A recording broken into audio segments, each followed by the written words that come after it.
Assalamualaikum warahmatullahi wabarakatuh. Bismillah, alhamdulillah, wala haula wala quwata illa billahil aliyil azim. Pada kesempatan kali ini kita akan membahas modul 9, yakni strategi pengembangan sosial pada anak usia dini. Modul ini membahas tentang bagaimana menerapkan strategi yang tepat dalam mengembangkan keterampilan sosial pada anak usia dini. Dan setelah mempelajari modul ini, Anda diharapkan dapat menjelaskan strategi pembelajaran yang tepat untuk pengembangan keterampilan sosial anak. Kemudian, dapat membuat rencana pembelajaran yang dapat meningkatkan keterampilan emosi anak usia taman kanak-kanak. Nah, oleh karena itu, kita membahas dua materi. Materi yang pertama yakni sasaran pengembangan sosial pada anak usia dini. Kemudian materi yang kedua, metode pengembangan sosial pada anak usia dini.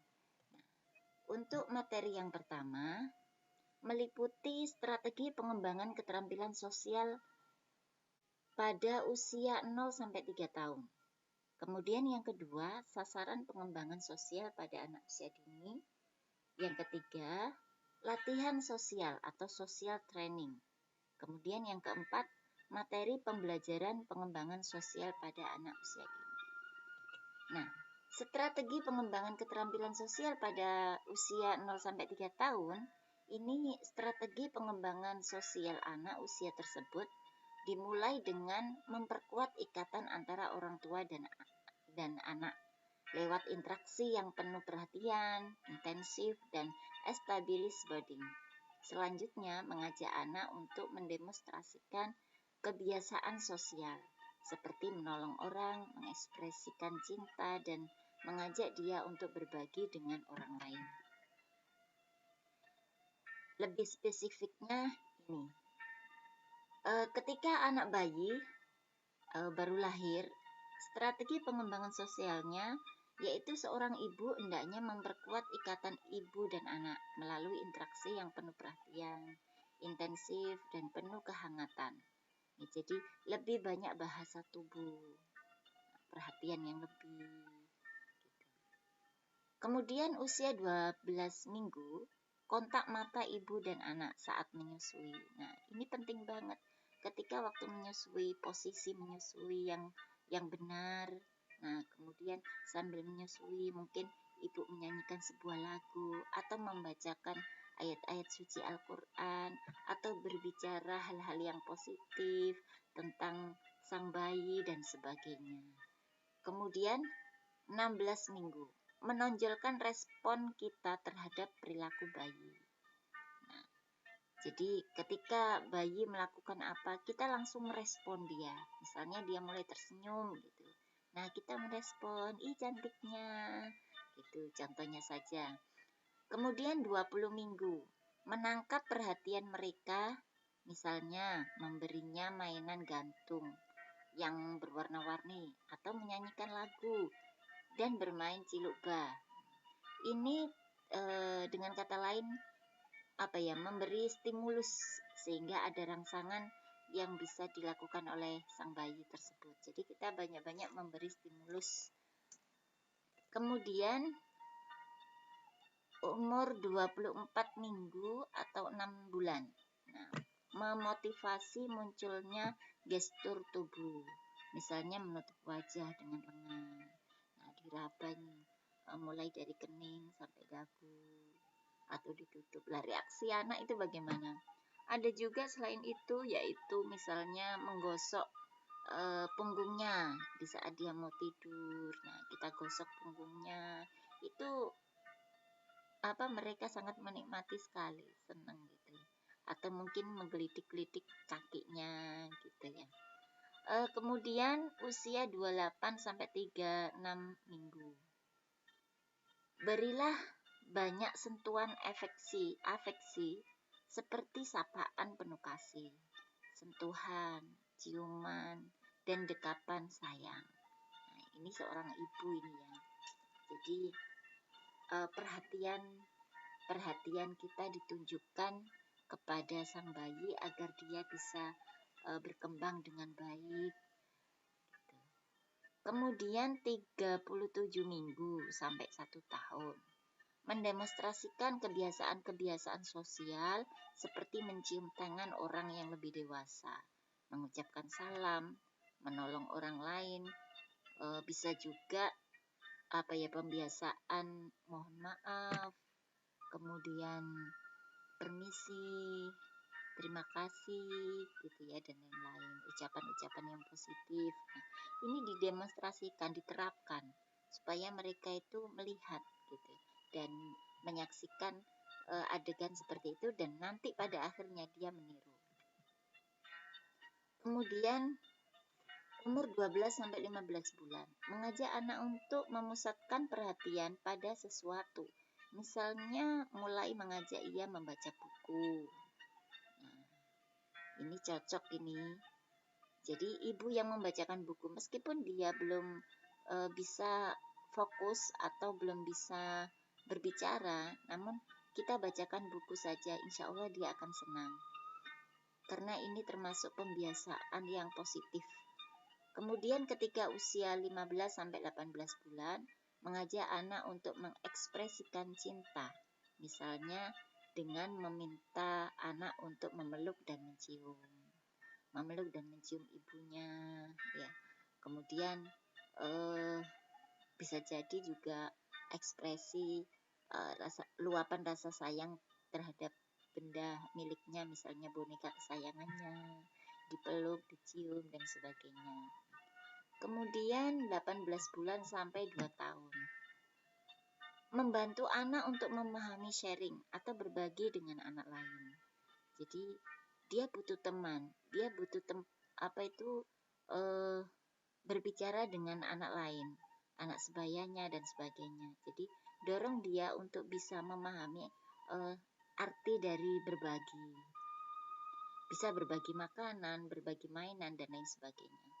Kemudian usia 2-2,5 tahun, membuat anak melakukan permainan yang mengharuskan dia untuk sharing atau berbagi dengan anak lain.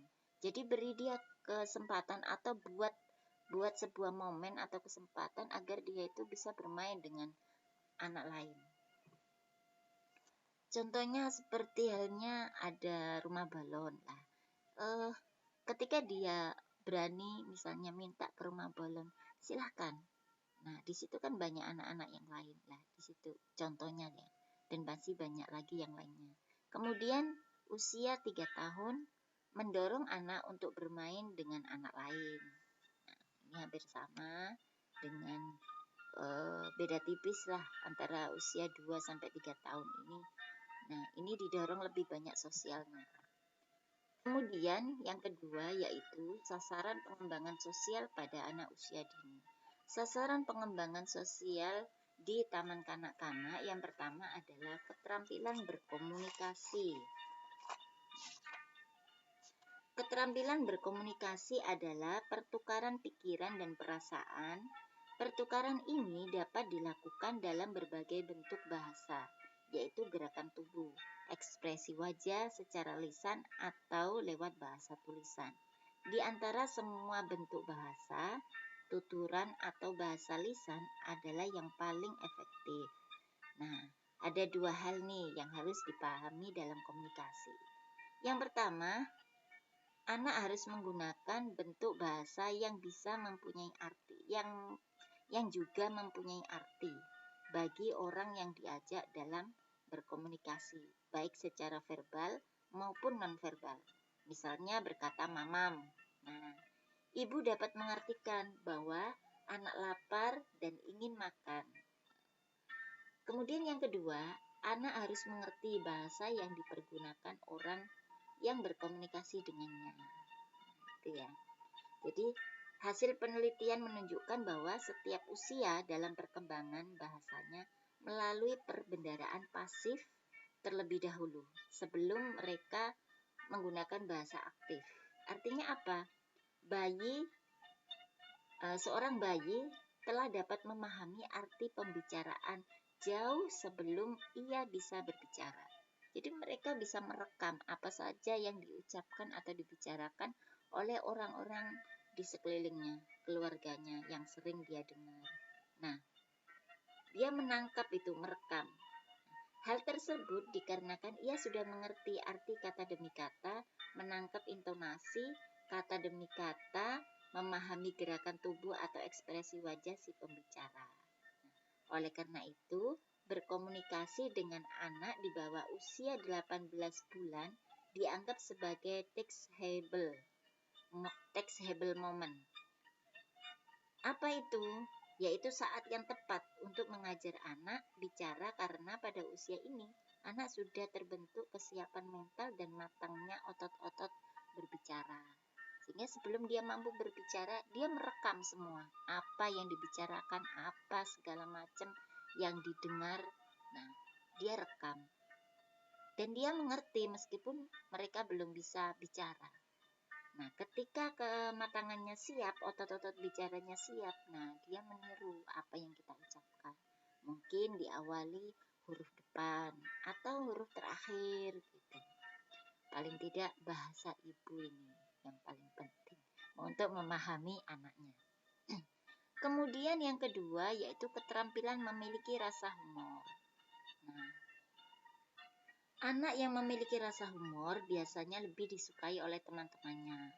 Sense of humor akan membantu anak mengembangkan kreativitas, berpikir divergen, kemudian imajinatif juga, kemudian menumbuhkan kepercayaan diri, juga memperluas pertemanan, serta terhindar dari stres.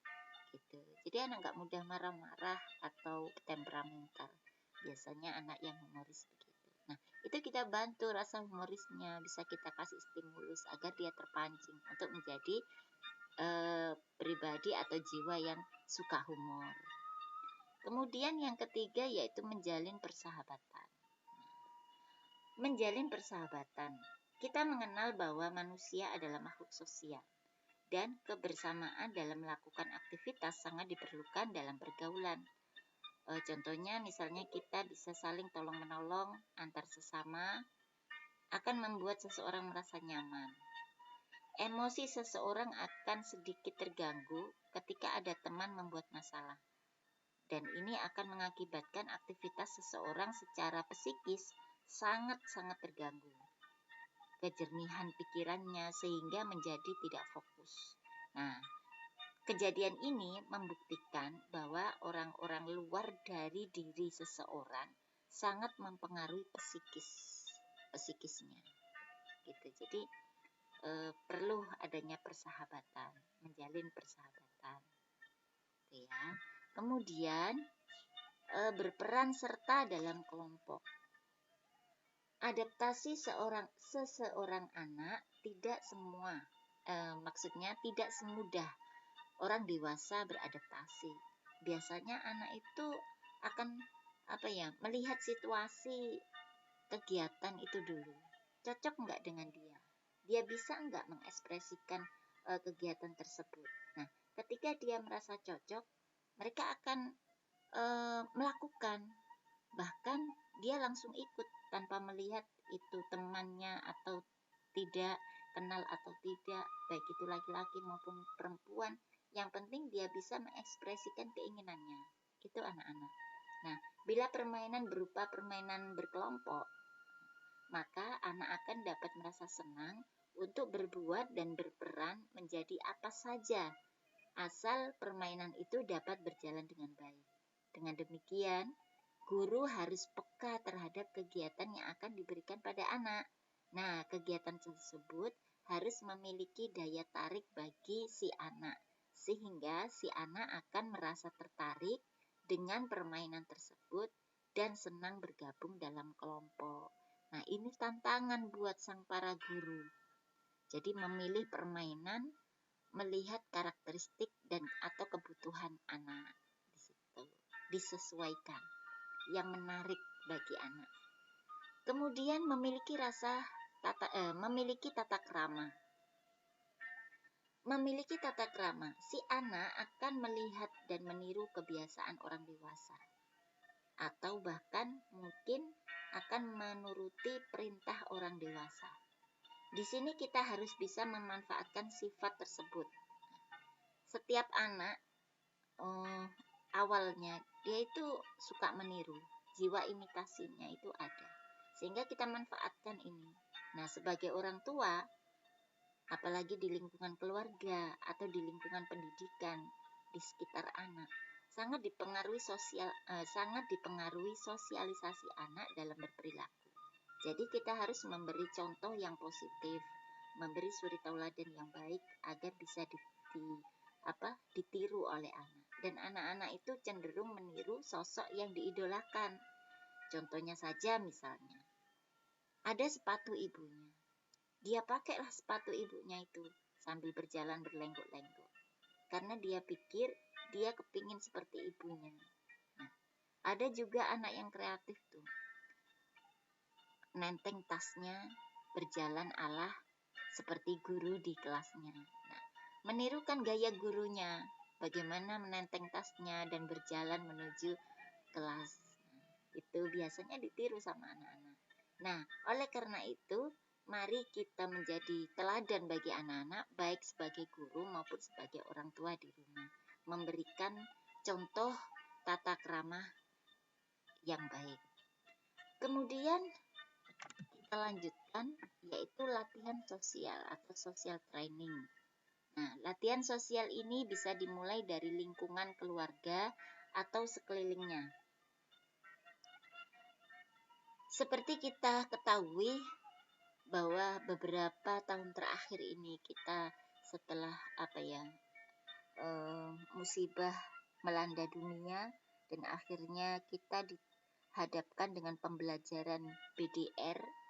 Nah, ini dituntut oleh semua pihak, baik dari pendidikan maupun keluarga, harus menjadi fasilitator, pendamping, pembina, dan sebagainya untuk menemani anak-anak belajar, terutama khususnya orang tua yang di rumah. Nah, keluarga inilah yang terpenting. Guru mungkin menjadi fasilitator jarak jauh, namun kemudian orang tualah yang akan sering ketemu, sering kontak dengan anak. Nah, ini perlu disampaikan kepada orang tua juga. Ya. Yang pertama, yaitu memberi latar belakang kehidupan sosial yang aman dan penuh cinta bagi anak. Jadi, latar belakang ini penting sekali, memberikan kenyamanan kepada anak. Kemudian yang kedua, melatih kemandirian anak sesuai dengan kesiapan anak. Jangan sekali-kali memaksa atau mengharap dapat meningkatkan kemandirian anak sesuai dengan jangan sekali-kali memaksa ketika anak tidak siap gitu. Jadi latihan kemandirian yang terlalu dini atau terlalu lambat sama-sama tidak menguntungkan bagi kepribadian anak. Jadi tunggu anak itu siap, jangan sekali-kali memaksa. Kemudian yang ketiga, yaitu orang tua menjadi teladan atau figur yang baik. Nah, ini sudah saya sebutkan di depan tadi, bahwa sifat imitasi anak itu bisa kita manfaatkan untuk melatih anak menjadi jiwa yang lebih baik, tata krama yang baik, orang yang baik, karakter yang baik. Oleh karena itu, orang tua atau pendidik menjadi teladan atau figur yang baik.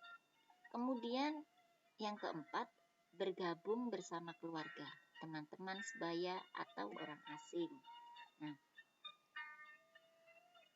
kegiatan yang dapat dilakukan adalah di mana anak dapat ikut bergabung bersama keluarga pada saat contohnya jam makan siang atau jam makan malam. Nah, ini diajak anak-anak bersama berkumpul keluarga yang lainnya.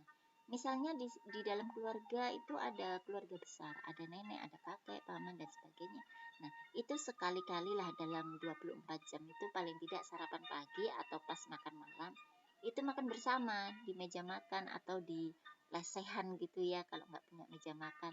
Nah, intinya kebersamaan itu penting untuk pendidikan sosial anak.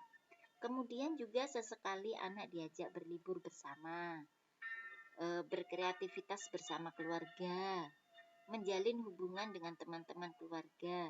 Orang tua juga dapat mengajak anak untuk mengunjungi kerabat, misalnya berkunjung ke tempat saudara yang dekat atau jauh, dan memperkenalkan mereka pada saat saudara datang berkunjung. Oh ini si kakak, ini namanya Elsa, ini saudaranya loh, misalnya begitu. Nah itu dikenalkan agar mereka juga bisa mengenal orang lain selain dirinya. Mereka banyak teman, banyak saudara, famili, dan sebagainya. Kemudian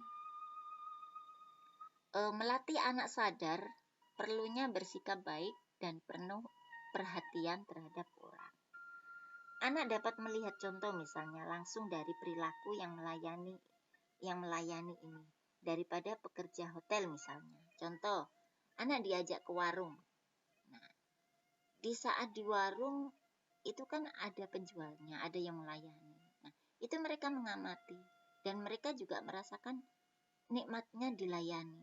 Jadi ini adalah pembelajaran yang sangat bagus yang nantinya dia secara tidak langsung dia akan meniru kegiatan tersebut, yaitu melayani orang lain, misalnya menyuguhkan minumannya dengan sopan, kemudian menawari ibu makan apa misalnya. Nah itu dia merekam atau melihat kejadian itu. Nah ya sekali-kalilah ajaklah anak untuk makan di luar untuk merasakan betapa menyenangkan tatkala ia dibantu dan diperlakukan dengan sangat baik oleh orang lain. Nah, endingnya nanti dia akan mencoba atau melakukan bagaimana menyenangkan hati orang lain. Biasanya dimulai dari keluarga, sang ibu atau sang ayah. Kemudian melatih untuk berbagi benda miliknya. Untuk meningkatkan keterampilannya dalam berbagi barang-barang miliknya ataupun perasaan kepemilikan bersama, sehingga ia akan rela menunggu untuk mendapat giliran dan perhatian dari orang tua atau gurunya. Ini bisa bermain bersama, bisa berbagi mainan, bisa berbagi makanan, ya, macam-macam ya. Bisa berbagi waktu juga, gitu. Misalnya giliran ke kamar mandi. Kemudian jangan memaksa bersosialisasi pada anak di saat ia belum siap.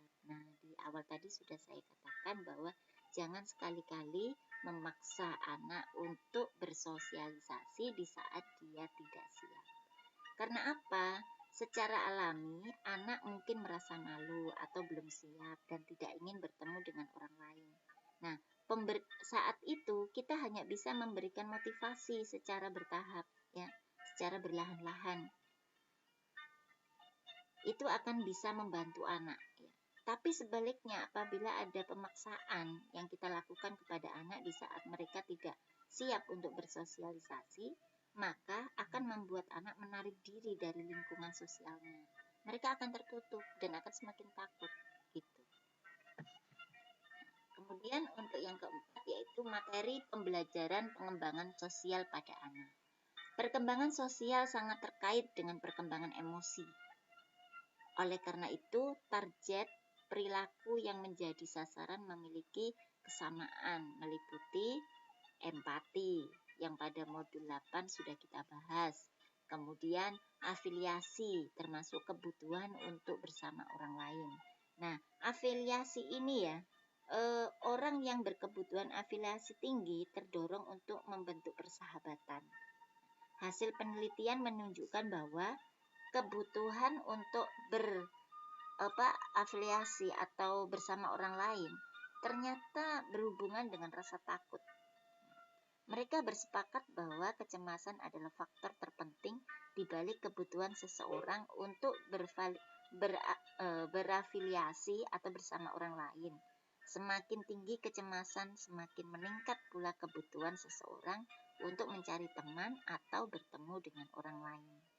Nah, ini biasanya anak yang takut butuh pendampingan, gitu. Jadi butuh orang lain, atau bahkan butuh menjalin persaudaraan atau persahabatan dengan mungkin teman sebayanya atau kakak kelasnya, saudaranya, bahkan dia ngintil dengan ibunya. Pertama masuk dia kan minta ditemani sama ibu. Nah, karena ada motivasi-motivasi terus dari guru atau dari orang tua itu sendiri, pada akhirnya anak bisa dan mampu untuk bersosialisasi pada teman-teman yang lain. Kemudian yang ketiga adalah identifikasi.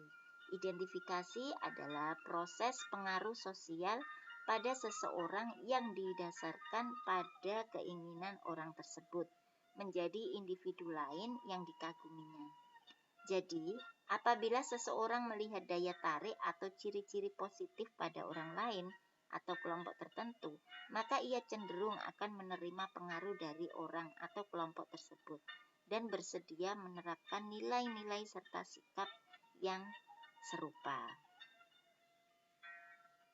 Contohnya misalnya seorang anak perempuan memakai baju ibunya karena ia ingin menjadi seperti ibu. Nah, seperti halnya itu tadi.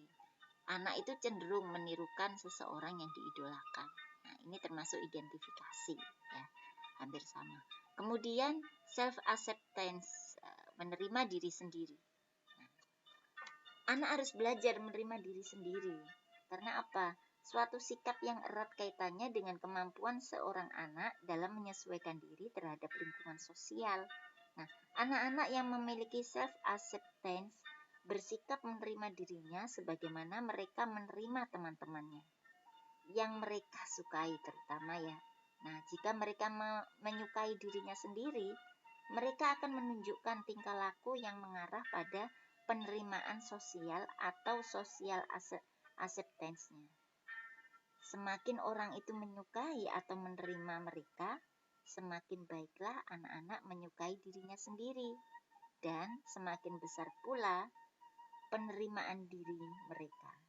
Hal ini akan mengarah pada penyesuaian diri yang baik. Kemudian sebentar, untuk self acceptance ini lebih kepada dia itu percaya diri, pede lah ya, yang lebih akrab kita kenal. Kemudian social acceptance. Social acceptance menjadi bagian dari kelompok tertentu. Social acceptance adalah terpilihnya seseorang atau seorang anak untuk menjadi bagian dari kelompok tertentu. Kemudian paling tidak dia itu merasa diterima oleh kelompok tertentu. Nah,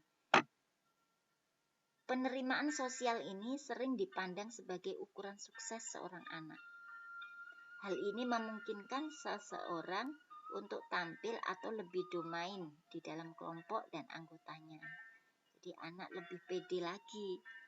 Yang tadinya sudah menerima dirinya sendiri, merasa percaya diri, kemudian dia diterima menjadi kelompok dari suatu kelompok, ya. Jadi dia semakin percaya diri. Kemudian penyesuaian diri. Nah, penyesuaian diri ini adalah istilah yang menunjukkan taraf fungsi kepribadian individu dalam lingkungannya atau keefektifan individu dalam memenuhi kebutuhan dan beradaptasi dengan lingkungannya. Nah, secara umum anak yang bisa menyesuaikan dirinya, bisa beradaptasi, dia akan lebih merasa nyaman. Nah, biasanya ia tidak mudah putus asa dalam mencapai tujuannya. Namun, dia juga mengerti seandainya tujuannya tidak terpenuhi dan tidak realistis, ia bersedia untuk berganti atau mengganti tujuan yang sesuai dengan kapasitas di lingkungannya tersebut. Selain itu, umumnya anak mempunyai hubungan yang harmonis dengan orang-orang di sekitarnya. Nah, ini anak yang sudah pandai atau yang bisa menyesuaikan diri. Kemudian disiplin. Disiplin adalah cara masyarakat mengajarkan tingkah laku moral pada anak, yaitu tingkah laku yang dapat diterima oleh kelompoknya. Tujuan semua disiplin adalah membentuk tingkah laku. Jadi, kita perlu mendisiplinkan anak untuk membentuk karakter anak yang baik. Oleh karena itu, harus sesuai dengan peran yang ditentukan oleh kelompok sosialnya. Disiplin berperan besar dalam perkembangan anak karena disiplin memenuhi kebutuhan mereka. Nah, ini beberapa hal ya, kebutuhan anak yang kenapa harus disiplin, diciptakan disiplin. Nah, dalam disiplin ini rasa aman karena anak itu harus bukan harus sih, tapi tahu. Nah, tahu mana yang diperbolehkan dan mana yang tidak diperbolehkan. Jadi anak merasa aman bahwa oh ini boleh, ini tidak boleh gitu. Jadi dia mengerti. Kemudian menolong anak dari perasaan bersalah dan malu yang berkepanjangan karena bertingkah laku buruk. Kemudian juga melalui disiplin anak belajar untuk bertingkah laku yang menimbulkan pujian. Nah, karena praktek disiplin tadi dia mendapatkan pujian. Kemudian disiplin juga meningkatkan motivasi anak untuk mencapai apa yang diharapkan oleh orang lain dari dirinya. Itu bisa diterapkan di dalam disiplin. Kemudian dengan disiplin juga membantu anak mengembangkan hati nurani dan membantunya dalam membuat keputusan dan mengendalikan tingkah laku. Nah, elemen yang penting dalam penerapan disiplin ini ada 3 hal, yaitu yang pertama aturan, kemudian hukuman, dan reward atau ganjaran. Aturan yaitu sebagai petunjuk perilaku Aturan itu sebagai petunjuk atau tingkah laku. Jadi ada aturan-aturan yang diberikan kepada anak. Aturan itu bertujuan membuat anak menjadi lebih bermoral karena aturan mempunyai nilai pendidikan dan juga menghilangkan tingkah laku yang tidak baik. Jadi buatlah sebuah aturan yang aturan itu mendidik. Itu maksudnya. Jadi mendidik anak menjadi berperilaku semakin baik, semakin sopan, sesuai dengan nilai-nilai agama, sesuai dengan nilai-nilai kemasyarakatan, sosial setempat, itu dengan secara baik. Kemudian hukuman. Nah, hukuman ini juga penting untuk memotivasi anak agar tidak melakukan hal yang tidak baik. Jadi dia tahu konsekuensinya. Kalau seandainya dia melakukan hal yang tidak baik, maka tidak sesuai dengan aturan yang dibuat bersama tadi, maka dia harus dapat konsekuensinya berupa hukuman. Dan hukuman ini hendaknya dijelaskan kepada anak.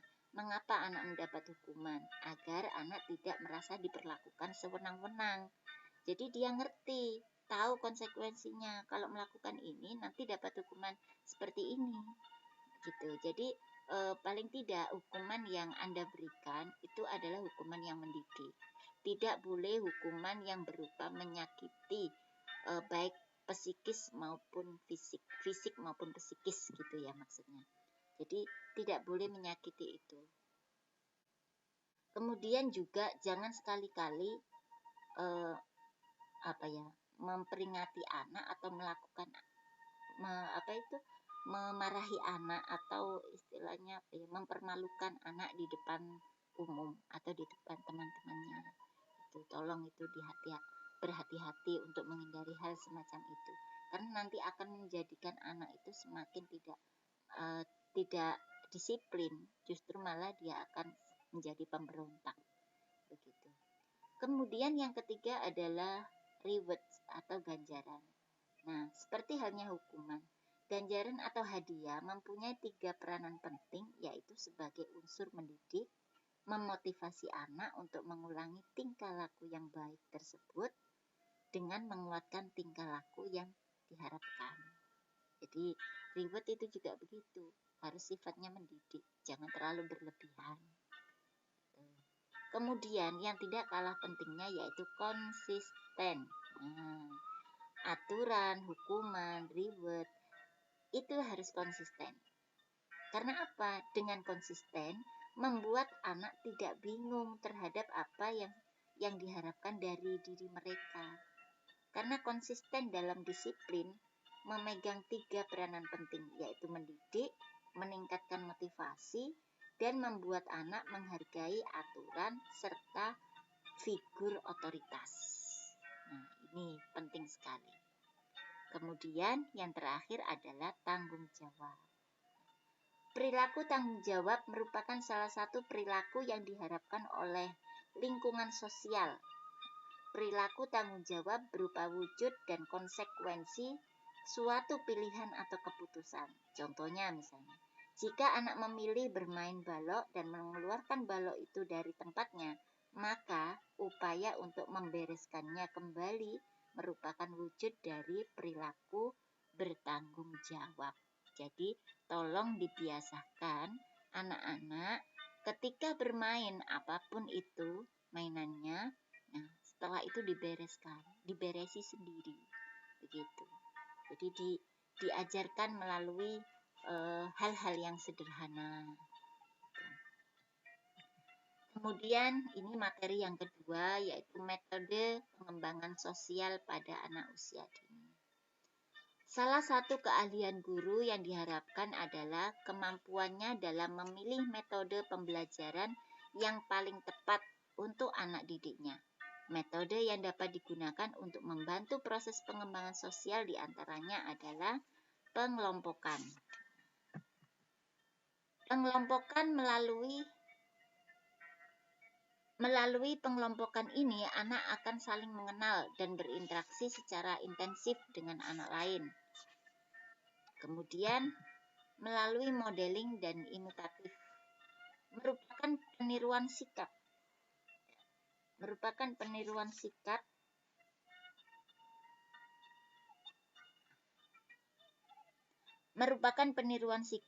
Tingkah laku, serta cara pandang orang lain yang dilakukan secara sengaja. Nah, objek yang boleh ditiru hendaknya memenuhi syarat sebagai berikut. Yang pertama syaratnya, yaitu tingkah laku yang mendapat penguatan. Apa maksudnya? Nah, ketika Anda jalan-jalan ke pasar atau kemana gitu ya, melihat seseorang anak misalnya minta es krim atau jajan pada orang tuanya terus nggak dibelikan, dan kemudian dia gulung-gulung, nangis gulung-gulung, meronta-ronta dan sebagainya. Anak kita menyaksikan hal tersebut. Nah, di dalam situasi ini kita kan pasti punya kekhawatiran bahwa khawatir nanti anaknya akan berbuat seperti itu. Nah, oleh karena itu kita memberi pengertian kepada anak kita agar apa? Supaya tidak meniru. Seperti hal itu tidak boleh nak, karena itu tidak baik dan sebagainya. Jadi itu ada penguatan dari diri kita. Nah, sehingga anak kita tidak meniru terhadap perilaku buruk dan bisa terhindar oleh perilaku tersebut. Jadi tidak dibiarkan dia menyaksikan seperti itu terus kita abaikan saja, misalnya tidak seperti itu. Tapi kita ajak dia komunikasi bahwa seperti itu tidak benar, tidak baik. Yang benar bagaimana? Begini, begini dan begitu dan seterusnya. Kemudian yang kedua, orang dewasa di sekitar anak harus bisa menjadi contoh yang baik. Nah, seperti yang saya sebutkan di awal, bahwa orang dewasa di sekitar anak itu harus bisa menjadi teladan yang baik. Jika kita kepingin anak-anak kita baik, bermoral, berkarakter, dan berkepribadian yang baik, maka kita sebagai pendidik juga harus memberikan contoh yang baik. Kita sebagai orang tua juga harus bisa memberikan contoh yang baik, memberi lingkungan anak yang baik. Jika di lingkungan kita itu kok banyak hal-hal yang tidak baik misalnya, nah, kita memberi penguatan itu tadi, tingkah laku yang mendapat penguatan. Kita ajak sharing terus, berbicara terus, gitu. Ajak dialog dengan hal-hal yang disaksikan anak yang kurang baik, gitu. Kemudian bermain kooperatif. Bermain kooperatif adalah permainan yang melibatkan sekelompok anak, di mana setiap anak mendapat peran dan tugas masing-masing yang harus dilakukan untuk mencapai tujuan bersama. Itu kooperatif. Kemudian belajar berbagi atau sharing. Nah, belajar berbagi atau sharing merupakan keterampilan sosial yang sangat dibutuhkan oleh anak. Melalui sharing, anak akan terlatih untuk membaca situasi lingkungan, membaca situasi lingkungan, kemudian juga belajar berempati terhadap kebutuhan anak lain, belajar bermurah hati, kemudian juga melatih bersikap lebih sosial, serta bertahap meninggalkan perilaku egosentrisnya. Ya. Anak-anak dilatih untuk berbagi makanan, berbagi mainan, hingga akhirnya berbagi cerita. Jadi itu yang bisa saya berikan contohnya. Ada juga seperti pembelajaran sentra. Nah, di situ pembelajaran sentra itu juga hampir sama dengan berkelompok ya. Nah, ada sentra bahan alam, sentra persiapan, sentra balok, pembangunan, sentra agama, seni, dan lain-lain sebagainya. Nah, itu adalah metode pembelajaran, salah satu metode pembelajaran. Nah, itu juga bisa untuk membangun sosial anak usia dini. Nah, baik, itu saja yang bisa saya sampaikan. Semoga apa yang saya sampaikan sedikit tadi bermanfaat dan mudah-mudahan kita semua dijadikan Allah sebagai sosok yang bisa menjadi suri tauladan bagi anak-anak didik kita dan bagi keluarga anak-anak kita sekalian. Allahumma amin ya rabbal alamin. Kurang lebihnya saya mohon maaf.